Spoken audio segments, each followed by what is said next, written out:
नमस्कार श्रोताओं, आज हम चर्चा करेंगे सरकार द्वारा हाल ही में लाए गए नेक्स्ट जनरेशन यानी कि नेक्स्ट जेन जीएसटी रिफॉर्म की। एक ऐसा सुधार जो भारत के टैक्स ढांचे को और अधिक पारदर्शी, तकनीक सक्षम और करदाता हितैषी बनाने की दिशा में एक बड़ा कदम है। जीएसटी के लागू होने के बाद से देश भर में टैक्स व्यवस्था को एक नया स्वरूप मिला है और अब इस सुधार के जरिए सरकार डिजिटल तकनीक, आर्टिफिशियल इंटेलिजेंस और ऑटोमेशन का इस्तेमाल कर टैक्स कलेक्शन को सरल, तेज और प्रभावी बनाना चाहती है। आज हम जानेंगे कि इस नए सुधार से व्यापार जगत, उद्योगों और खासकर आम आदमी को क्या फायदे हुए हैं और ये देश की आर्थिक वृद्धि में किस तरह नई ऊर्जा भरेगा। आज हमारे साथ स्टूडियो में मौजूद हैं वरिष्ठ चार्टेड अकाउंटेंट और कर विशेषज्ञ महेंद्र कुमार चूरा जी, जो हमें इस सुधार के हर पहलू पर विस्तार से जानकारी देंगे। महेंद्र जी, आपका स्टूडियो में स्वागत है। बहुत बहुत धन्यवाद बरखा जी। महेंद्र जी, सबसे पहले हम आपसे ये जानना चाहेंगे कि सरल भाषा में यदि आप हमारे श्रोताओं को समझाएं कि जीएसटी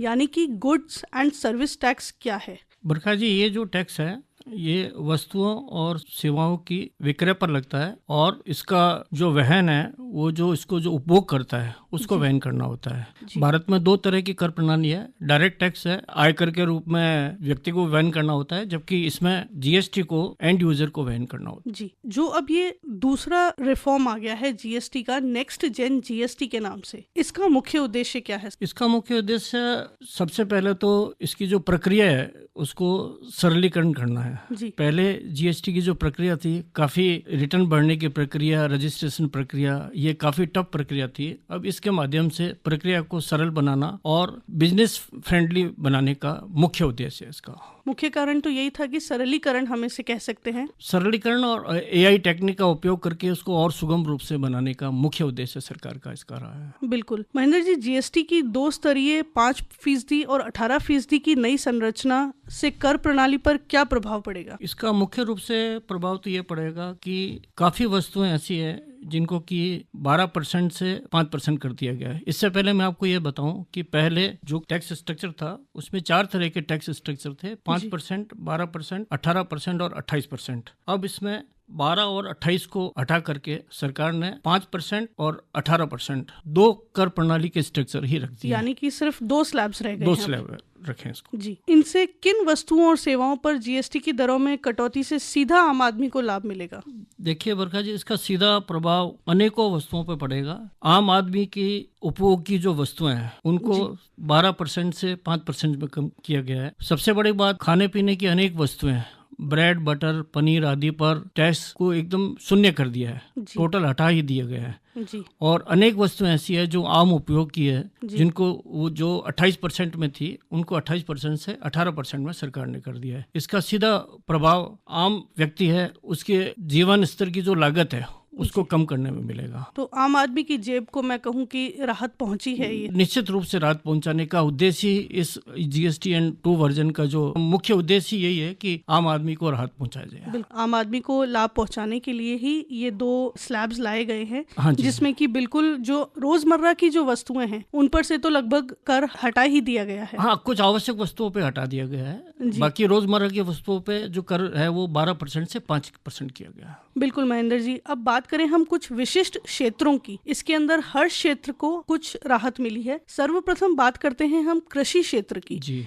तो कृषि क्षेत्र के अंदर जीएसटी सुधारों पर क्या असर है और आम छोटे किसानों को क्या लाभ है? बहुत बढ़िया प्रश्न किया बरखा जी आपने। इसमें कृषि उत्पाद की जो इक्विपमेंट्स हैं वो सारे इक्विपमेंट पहले 12% में कवर थे, उनको अब सभी उत्पादों को 5% में कर दिया गया है। इसी तरह से जो फर्टिलाइजर्स प्रोडक्ट्स हैं जो खाद के रूप में काम आते हैं उनको पहले 12% की श्रेणी में रखा गया था, अब नई प्रणाली में 12% से 5% कर दिया गया है। इसको सीधे रूप में देखें तो जैसे किसान को सबसे इम्पोर्टेंट इक्विपमेंट उनके लिए ट्रैक्टर होता है, जो जरूरत की चीज है, जो जरूरत की चीजें हैं, जो इक्विपमेंट्स हैं या जो ट्रैक्टर उनके मुख्य रूप से काम आता है, उसकी एक आकलन में हमने देखा है कि उसकी सीधी लागत 40,000 से प्रति ट्रैक्टर तक कम हो जाएगी। बहुत खूब। तो इससे उस कृषक की जो उत्पादन जो लागत है उसमें काफी कमी आएगी और भार जो पड़ता था, आर्थिक भार था, वो भी उसमें निश्चित रूप से कमी आएगी। बिल्कुल, बहुत खूब बताया आपने महेंद्र जी कि कृषि क्षेत्र के अंदर तो निश्चित रूप से किसानों को लाभ मिला ही है। अब हम यदि बात करें स्वास्थ्य सेवा की, तो जीवन बीमा पर भी जीएसटी में छूट से लोगों को काफी लाभ मिला है। वो क्या लाभ है? देखिए, इसको मैं 2 पार्ट में लूंगा। स्वास्थ्य सेवा और जीवन बीमा। पहले बात करें जीवन बीमा की, तो जीवन बीमा के पहले कमीशन पे 18% जीएसटी लगता था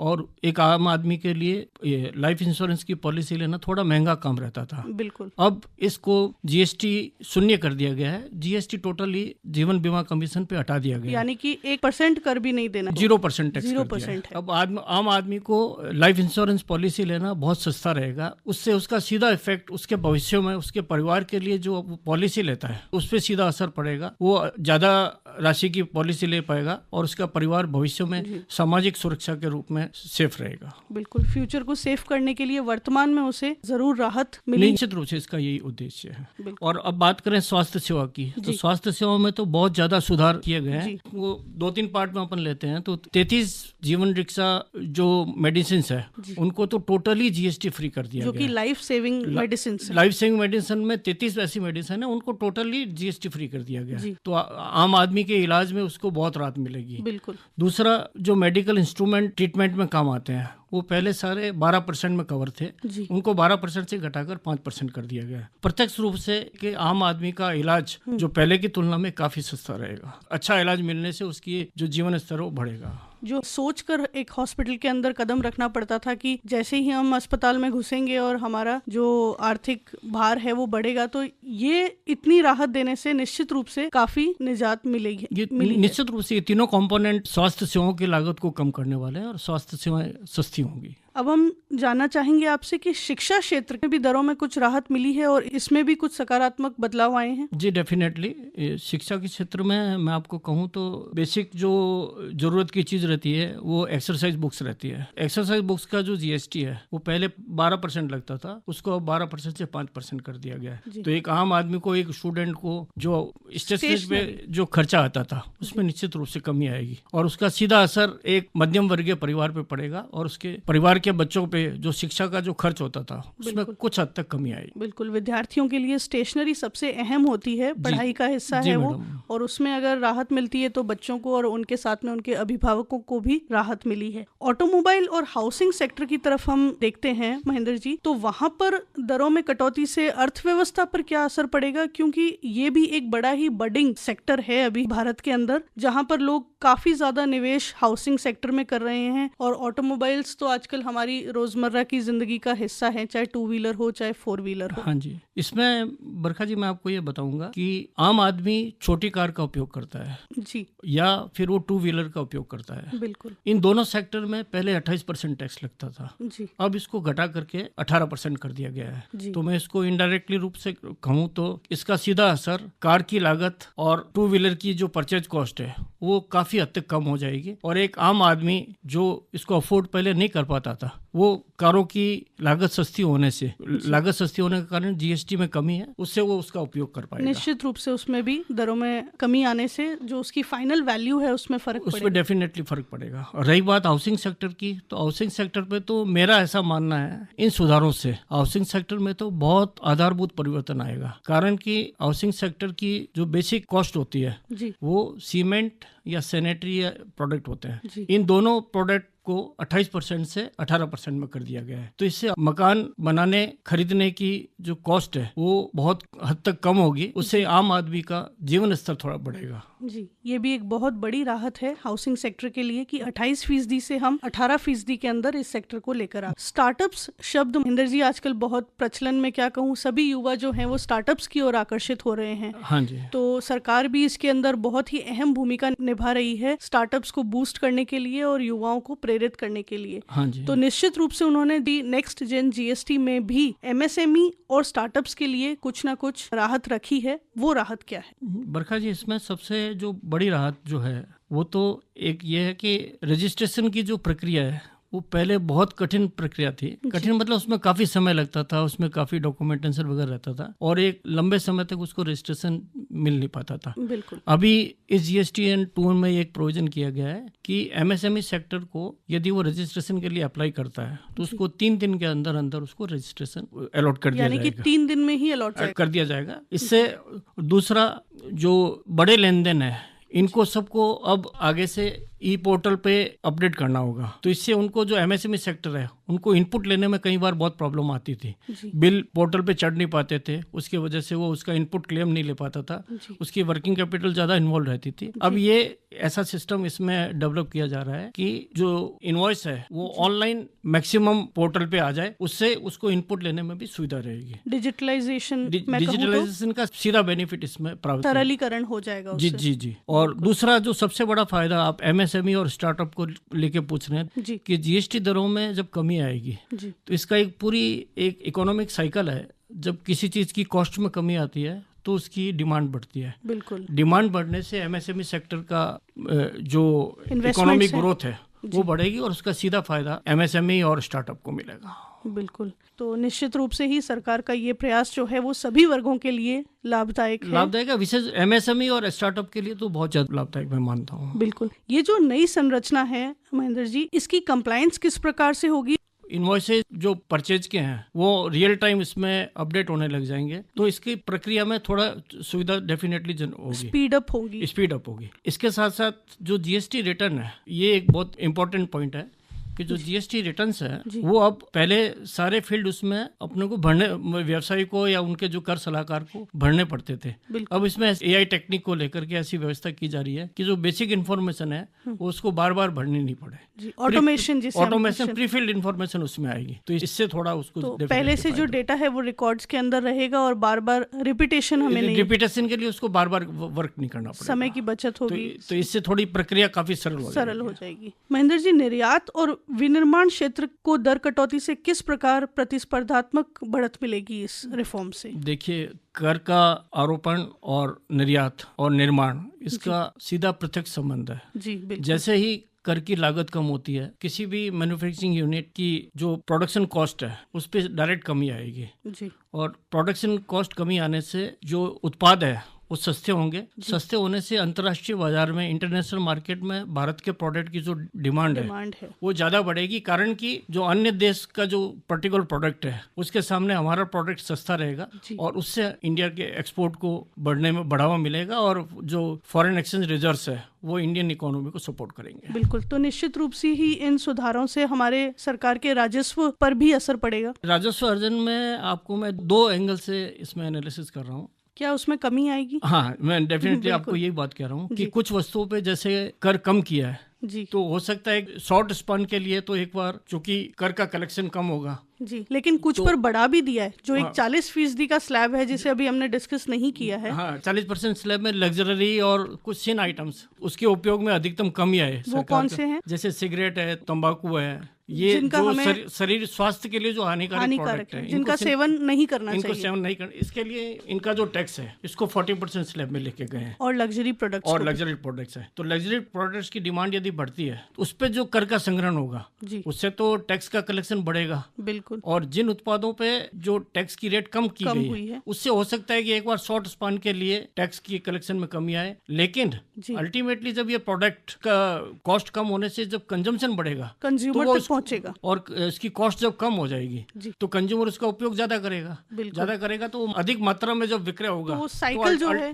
वो साइकिल पूरी होगी और अल्टीमेटली उसको कंपनसेट कर देगा। तो लॉन्ग फ्यूचर में जाकर के इसमें रेवेन्यू न्यूट्रल रहेगा, रेवेन्यू का इफेक्ट एडवर्स नहीं रहेगा सर। तो हमारे सरकार पर भी इससे कोई भार बढ़ने नहीं वाला है, बहुत ज्यादा भार नहीं बढ़ने वाला इन लॉन्गर टर्म्स अगर हम बात करें। इसमें मैं आपको एक बात और बताना चाहूंगा कि सरकार का वर्तमान में जो कलेक्शन है वो करीब 1,80,000 करोड़ से 2 लाख करोड़ तक का मासिक कलेक्शन है। बहुत बड़ा कलेक्शन जीएसटी से सरकार को मिलता है और इन दरों में कमी आने से बहुत ज्यादा फर्क नहीं पड़ेगा। हो सकता है कि एक बार ये थोड़ा बहुत कम हो जाए, लेकिन अल्टीमेटली ये लॉन्ग रेंज में जाकर के वापस सरकार का जो जीएसटी कलेक्शन है वो करीब मेंटेन रहेगा, क्योंकि कंज्यूमर की परचेजिंग बढ़ेगी अल्टीमेटली। बिल्कुल, तो बड़ी ही सार्थक बात निकल कर आई है हमारी इस चर्चा से कि आम आदमी को क्या फायदा होगा और सरकार को भी इससे ज्यादा नुकसानदेही नहीं है। हाँ जी, मैं इस बात से पूरा सहमत हूँ आपकी।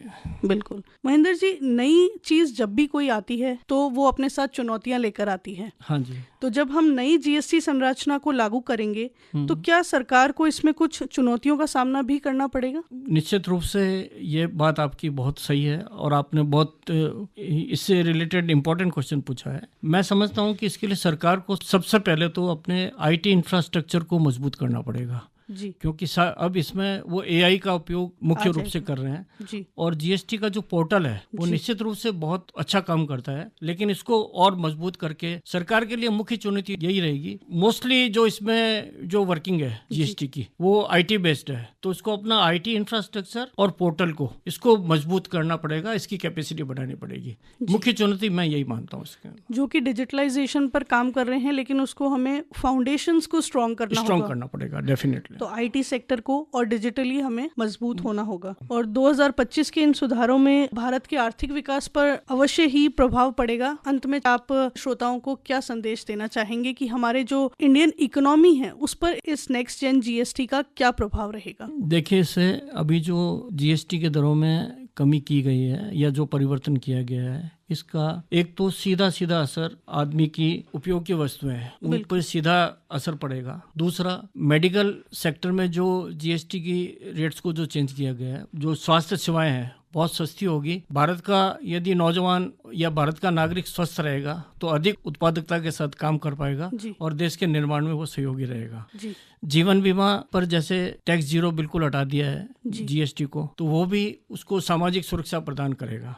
सबसे बड़ी जो बात इसका असर पड़ेगा, जो मेरा मानना है कि GST दरों में कमी से उत्पादों की मांग बढ़ेगी और मांग बढ़ने से उत्पादन बढ़ेगा। उत्पादन बढ़ने से MSME और स्टार्टअप सेक्टर दोनों बूस्टअप होंगे। साथ ही साथ भारत में बने हुए जो उत्पाद है वो अंतर्राष्ट्रीय इंटरनेशनल मार्केट में सस्ते होंगे, तो इससे भारत का निर्यात बढ़ेगा। निर्यात बढ़ने से विदेशी मुद्रा फंड है, फॉरेन एक्सचेंज रिजर्व्स बोलते हैं, वो भारत का बढ़ेगा। उससे इंडियन इकोनॉमी को सपोर्ट मिलेगा। और मेरा तो ये मानना है कि इन सुधारों से भारत, हमारे माननीय प्रधानमंत्री जी मोदी जी का जो ये टारगेट है कि 2047 तक भारत को एक विकसित राष्ट्र के रूप में हम आगे ले जा सकें और एक मजबूत अर्थव्यवस्था के रूप में भारत विश्व पटल पर प्रदर्शित कर सके, उसमें बहुत सपोर्ट मिलेगा।